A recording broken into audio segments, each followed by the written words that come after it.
Well, go on Jamaica and all over the world. Welcome to Destination Jamaica, another beautiful day in Jamrock, and another episode for you where we're speaking to entrepreneurs all over Jamaica doing the best that they can to, help their families, their communities, and at large, the world. Now, today we have Citrina Atkins. Citrina, could you kindly introduce yourself? Hi everyone, I'm Citrina Atkins, co-founder of Gertie's Agro Produce. I've been farming since 2018 and this is my full-time job. Welcome to my farm.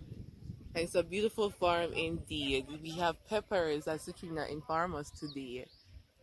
You said you just planted these, right? Yes, these are newly transplanted Scotch bonnet peppers.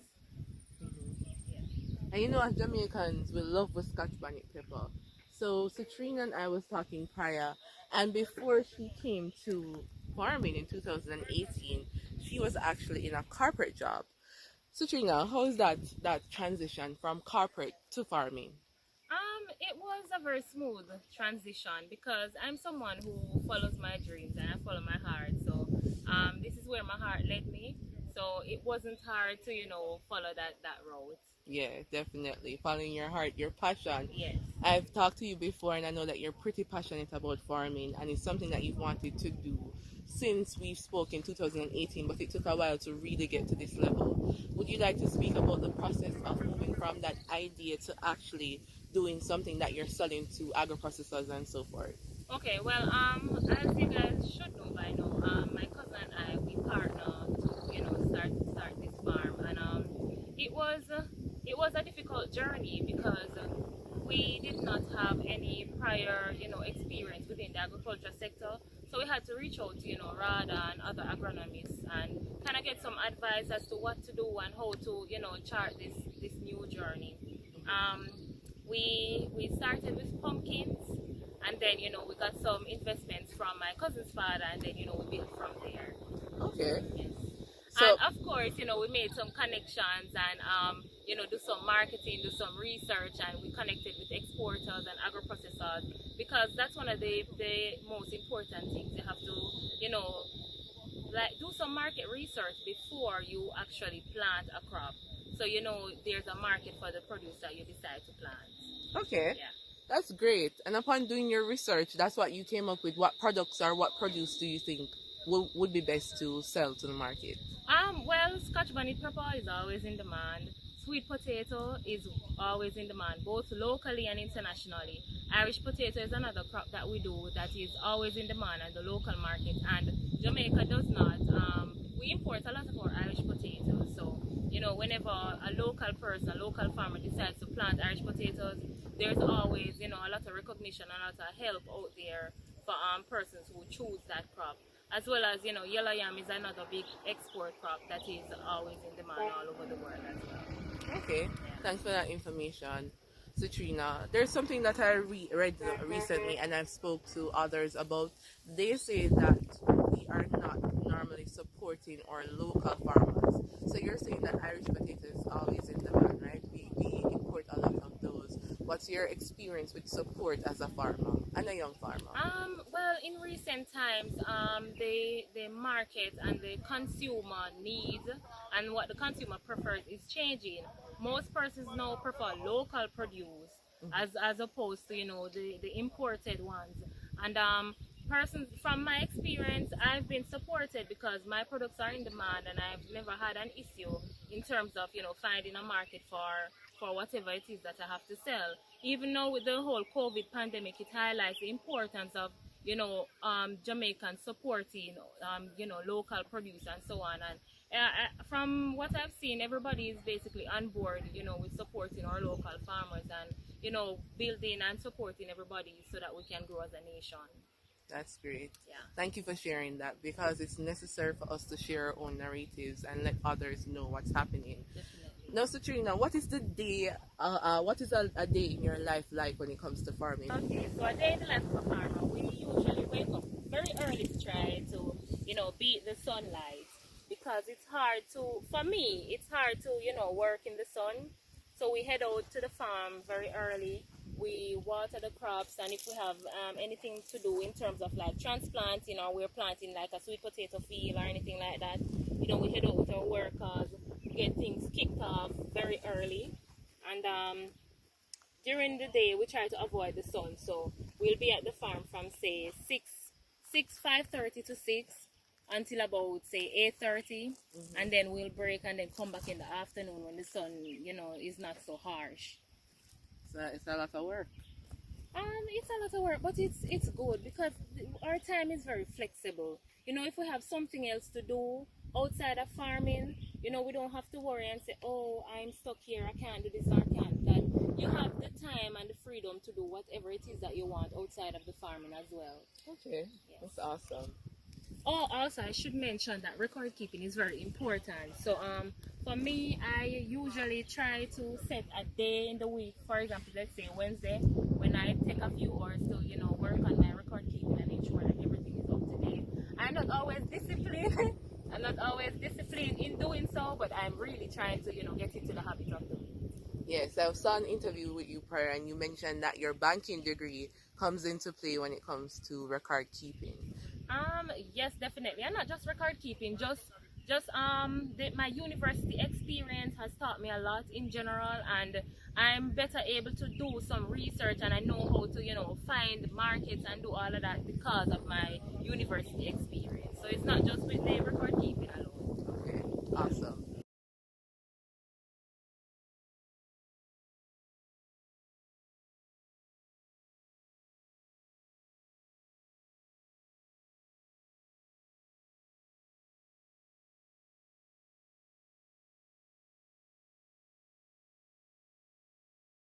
So is it intimidating being a woman in agriculture?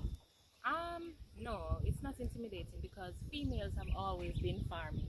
It's just in recent times they are being highlighted. But I know a lot of female farmers, and since I started farming, I've met a bunch of youth female farmers who have been in agriculture for years, and they're doing great things. And I had the opportunity to visit some of them on their farm, and trust me, man, I've learned a lot. So I don't think it's intimidating. We as females, we're very resilient, and we're thinkers and we're planners.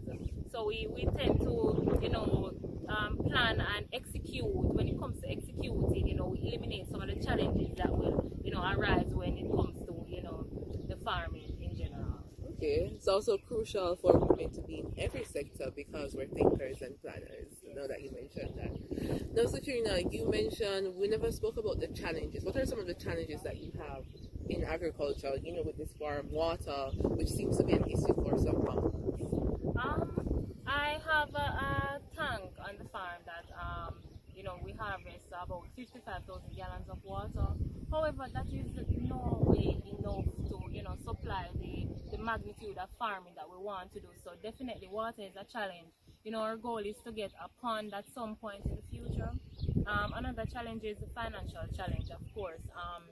We have so much land and we have a big vision, and we want to cover the land with crops and everything like that, and use every single area of the land, but we're unable to do so. So we have to take things in stages, and just take our time and kind of just grow. And as the years go by, we learn from our experiences and our mistakes, and just kind of grow the operation into what we envision it to be.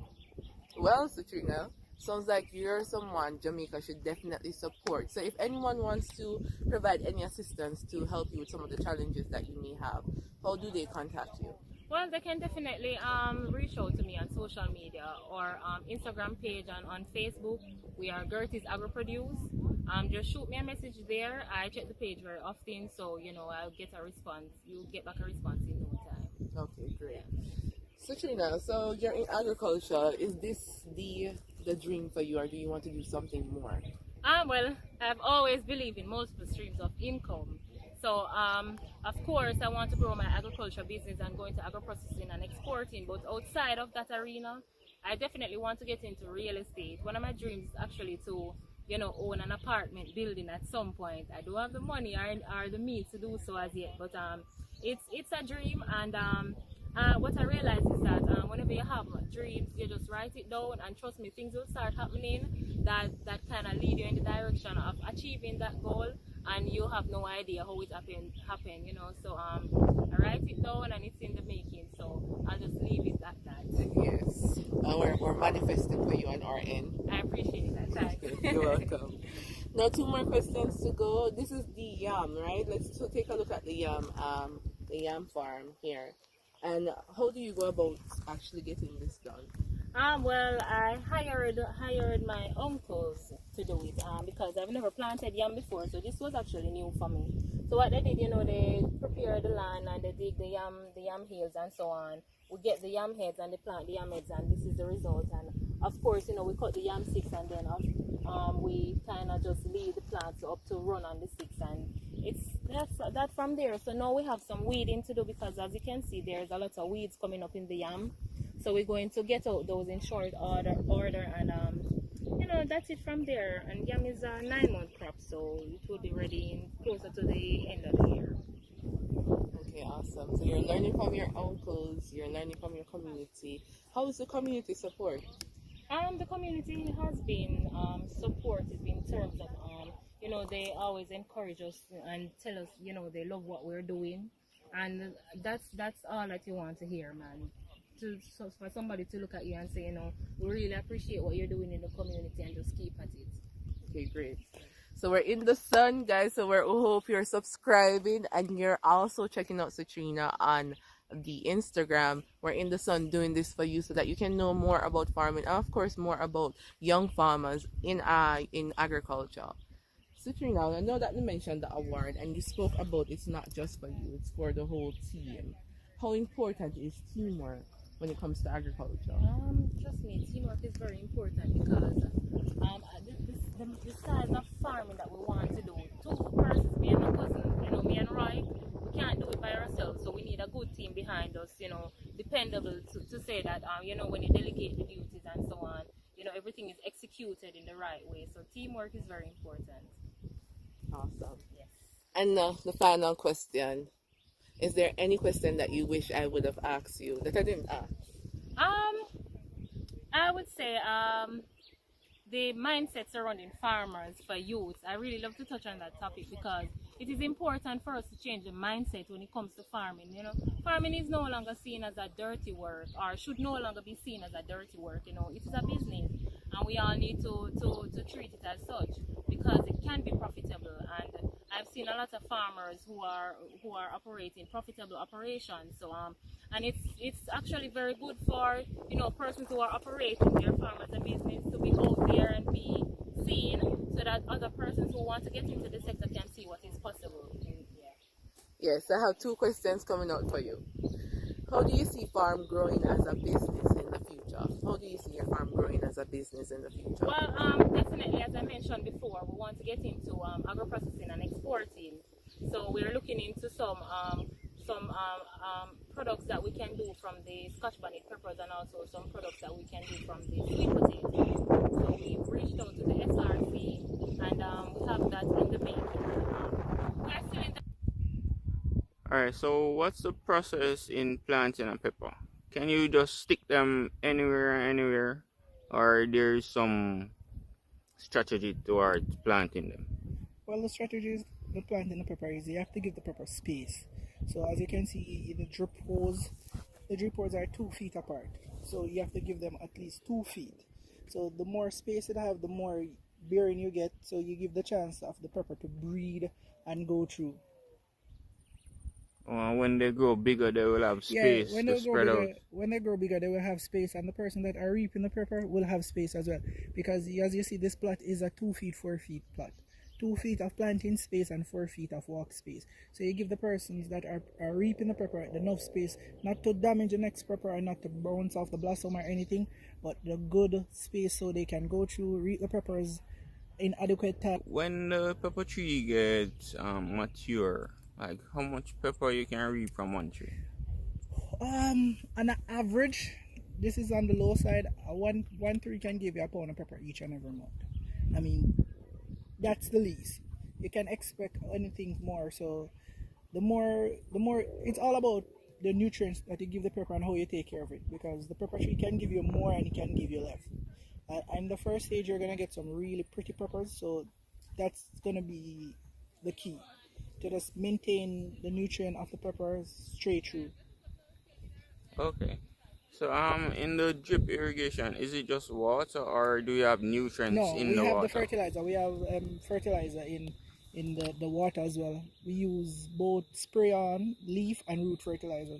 So we have a fertigation drum that we mix our fertilizer in, and then we spray it at weekend for pests and so forth. Well, thank you so much, Katrina. It was such a pleasure being on your farm. So beautiful. And we're so proud of you and rooting for you.